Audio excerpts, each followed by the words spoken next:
மனுசுரலிகன் வந்து விஜய்க்கு நான் ஆதரவு தெரிவிச்சு தப்பா போச்சு அவனுக்கு ஆத்திரமா பேசியிருந்தாரு. எப்படி பாக்குறீங்க? இல்லை, அவர் எப்பவுமே கொஞ்சம் எமோஷனல் ஸ்பீக்கர் தான். அது எப்படி முதலமைச்சரை பார்த்ததுக்கப்புறம் எல்லாரும் அந்த மாதிரி ஒரு ஒரு விஷயத்தை எடுக்கிறாங்கன்னு எனக்கும் புரியல. மேபி நான் கூட போய் பார்த்துட்டு வந்ததுக்கப்புறம் மாறுமா என்னன்னு தெரியல. ஆனால் பார்த்தேன். நீங்க அந்த கூட்டத்துக்கு போயிருந்தீங்க. எனக்கு நான் மாறல. மேபி தனியா மீட் பண்ணா அந்த மாதிரி நடக்கும் போல. மாறிடுவீங்களா என்ன? பட் நான் ஒன்றும் போயிட்டு அந்த மாதிரி நடக்க போறது கிடையாது. நடந்தாலும் நான் கவலைப்பட போறது இல்லை. நான் என்னமோ அதுதான்.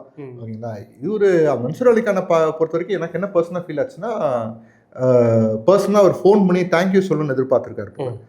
விஜயநாங் நிறைய பேர் ஆதரவு தெரிவிச்சாங்க அந்த நேரத்தில். ஓகேங்களா? அவர் ஒரு வீடியோவில் எனக்கு ஆதரவு தெரிவிச்சவங்கன்னா நன்றின்னு சொல்லிட்டாரு.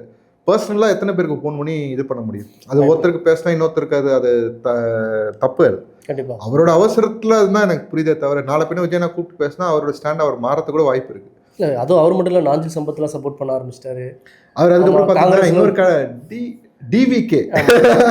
டிவிகே கட்சி ஓப்பனிங்க்கு போயிருந்தாரு. திராவிட முன்னேற்ற கழகம். அவர் வந்து அவர் தெளிவாக சொல்றாரு, நான் எந்த கட்சியை சேர்ந்த கிடையாது, நான் ஒரு திராவிட பேச்சாளர்னு சொல்றாரு. அவர் தெளிவாக சொல்லிட்டாரு, கட்சியில் சேர்ந்து பயணிக்கிற ஐடியாவில் இல்லை. நம்ம வந்து மேபி ஏதாவது ஒரு கொள்கை சம்மந்தப்பட்டு பெரியாரை பற்றி ஒரு விழா வைக்கும் போது அவர் கண்டிப்பாக வந்து நம்ம மேடையில் பேசுறதுக்கான வாய்ப்பு கூட இருக்கும்.